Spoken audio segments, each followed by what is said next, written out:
এবার যে খবরের দিকে চোখ রাখবো, ভারতী ঘোষ অর্থাৎ ঘাটালের বিজেপি প্রার্থী, তাকে কালো পতাকা, পাঁশকুড়ায় মাইশোরায় উত্তেজনা এবং ভারতীকে প্রচারে বাধা দেওয়ার অভিযোগ, গাড়িতে হামলা চালানো হয় এমন অভিযোগও উঠছে এবং প্রতিবাদে রাস্তায় নেমে অবস্থান বিক্ষোভ দেখাতে শুরু করেন ভারতী ঘোষ।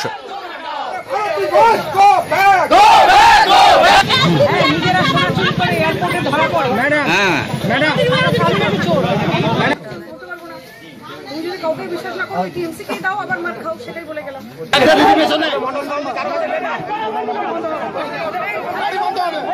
নাকি আপনার গাড়ি ছিল, গার্ড ছিল, গাড়ি ভাঙচুর করেছে।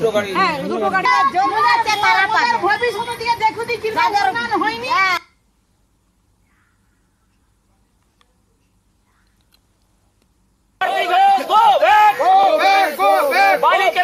ভারতী ঘোষকে দূর দূর দূর হটাও, দূর দূর দূর হটাও, ব্যাংকারি থেকে ভারতী ঘোষকে দূর হটাও, দূর হটাও, দূর হটাও, দূর হটাও, দূর হটাও, ভারতী ঘোষ দূর দূর দূর হটাও, দূর দূর দূর হটাও, শোনা দূর হটাও, Bharati Ghosh go back, go back, go back. নিজেরা সোনা চুরি করে এয়ারপোর্টে ধরা পড়ে। তুমি যদি কাউকে বিশ্বাস না করো, টিএমসি কে দাও আবার মার খাও, সেটাই বলে গেলাম। ভারতী ঘোষকে কালো পতাকা দেখানো হলো পাঁশকুড়ার মাইশোরাতে এবং সেখানে রীতিমতন উত্তেজনা ছড়িয়ে পড়ে। ভারতী ঘোষ প্রচারের জন্য এসেছিলেন, সেখানে ভোট চাইতে আসেন গ্রামের বাসিন্দাদের কাছে এবং সেই সময় কিন্তু বাসিন্দারা তারা কালো পতাকা নিয়ে প্রস্তুতি ছিলেন। কালো পতাকা দেখিয়ে তাকে গো ব্যাক ধ্বনি দেওয়া শুরু হয় এবং ভারতী ঘোষ এটা যেটা অভিযোগ করছেন যে তার গাড়িতে নাকি হামলাও চালানো হয় এবং গাড়িতে যেহেতু হামলা চালানো হয়েছে সেই অভিযোগকে সামনে রেখে বেশ কিছুক্ষণ রাস্তায় বসে পড়েন ভারতী ঘোষ, ঘাটালের এই বিজেপি প্রার্থী। তৃণমূলের বিরুদ্ধে তিনি অভিযোগ তুলছেন, যদিও ভারতীর উপর এই হামলার কোনো অভিযোগ রয়েছে তা অস্বীকার করেছে তৃণমূল কংগ্রেস। ভারতী ঘোষ এ প্রসঙ্গে কি বলছেন আমরা একবার শুনবো। আমার কনভেনারের গাড়ি আটকে দিল, ভেঙে দিল। দেখুন কনভেনার মানে কি? কনভেনার মানে যে ইলেকশন পরিচালনা করে তাকে ভয় দেখাচ্ছে, তার গাড়ি ভেঙে দিয়েছে। আমার ইলেকশন এজেন্টকে আবার অ্যাটাক করেছে, আমাকে অ্যাটাক করেছে, কালো ফ্ল্যাগ ডিস্ট্রিট করছে, কতগুলো গুন্ডা বাহিনী, 4-5টা ছেলে আমি দেখলাম কুরবান শাহ দলে তারা পরিচিত। মানে এটা কোন দল? এটা টিএমসি দল, তৃণমূলের গুন্ডা। এটা আমি নির্বাচন কমিশনকে জানাচ্ছি যে নির্বাচন কমিশন যদি এই পদক্ষেপ না নেয় তাহলে কিন্তু আমরা এবারে বিক্ষোভ অবস্থানে যাব। ভারতী ঘোষ রাস্তায় বসে বিক্ষোভ দেখাচ্ছেন, তার উপর হামলা হয়েছে, তার গাড়িতে হামলা চলেছে, পাঁশকুড়ার ঘটনা। এ সম্পর্কে আমরা জেনে নেব। আমাদের প্রতিনিধি সুজিত ভৌমিক এই মুহূর্তে ফোনে রয়েছেন। সুজিত, ভারতী ঘোষের আমরা বক্তব্য শুনছিলাম, অভিযোগ শুনছিলাম, কি পরিস্থিতি তৈরি হয়েছিল এবং কি ঘটনা একটু জানতে চাইবো তোমার কাছ থেকে।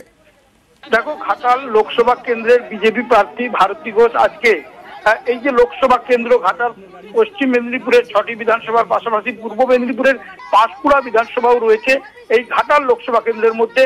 আজকে পাঁশকুড়ার যখন মাইশোরা এলাকায় তিনি প্রচার চালাচ্ছিলেন তখনই আচমকা দেখা যায় যে কিছু মানুষ, মহিলা এবং তাদের মধ্যে যুবক রয়েছে, সব বয়সের মানুষ, তারা ভোটার রয়েছে, তারা কিন্তু একেবারে উত্তেজিত ভাবে তাদেরকে দেখা যায়। তারা হাতে কালো পতাকা নিয়ে রীতিমতো স্লোগান দিতে থাকে যে গো ব্যাক ভারতী ঘোষ, এরকম যখন চিৎকার চেঁচামেচি চলছিল সেই সময় দেখা যায় যে ভারতী ঘোষকে একেবারে রাস্তায় আটকে দেন একদল মানুষ।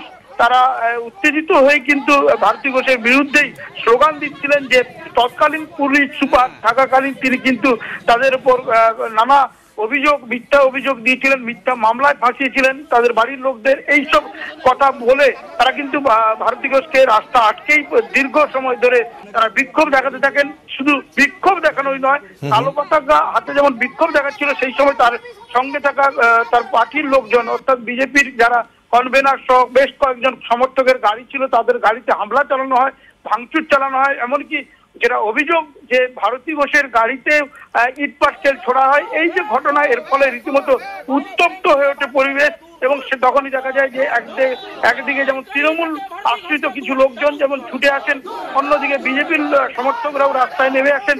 দু তরফের মধ্যে হাতে দেখা যায় যে লাঠি ছোটা নিয়ে কিন্তু বলা যায় যে একেবারে মুখোমুখি সংঘর্ষের আকার নেয়। তার মধ্যেই কিন্তু পাঁশকুড়া থানার পুলিশ ঘটনাস্থলে পৌঁছে যায় এবং বিশাল পুলিশ বাহিনী একেবারে ওই ঘটনাস্থলে যখন একদম নজর রাখতে থাকো তুমি। আমরা কথা বললাম প্রতিনিধি সুজিত।